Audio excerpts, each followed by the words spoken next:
আসসালামু আলাইকুম। বিকেলের নাস্তায় প্রতিদিন একই স্বাদ? আজ আনুন একটু ভিন্নতা।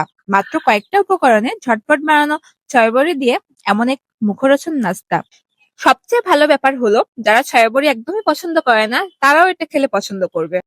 প্রথমে আমি একটি পাত্রে পানি গরম করে এর ভিতরে ছয়াবড়ি দিয়ে ভালো মতো ফুটিয়ে নিব। ছয়াবড়িগুলো নরম হয়ে গেলে ঠান্ডা পানিতে ঢেলে এগুলো ভালো মতো ধুয়ে নিব। এবার আমি পরিমাণ মতো লবণ, হলুদ, মরিচ গুঁড়া, গোলমরিচ, একটু আদা রসুন paste, soya sauce, tomato sauce সবগুলো পরিমাণ মতো দিয়ে দিব। এবার এর ভিতরে একটা ডিম ভেঙে নিচ্ছি। সব উপকরণ একসাথে দিয়ে ভালো মতো মাখিয়ে নিতে হবে। এর উপর দিয়ে লেবুর রস দিয়ে কিছুক্ষণ রেখে দিতে হবে।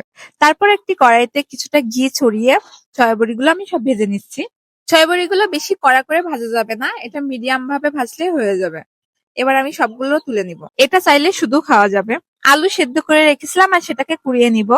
সাথে মজরেলা চিজ আছে, সেগুলো এভাবে কুড়িয়ে নিতে হবে। এবার গরম কড়াইতে ঘি অথবা বাটার নিয়ে নিতে হবে। আমি এখানে ঘি নিয়ে নিচ্ছি।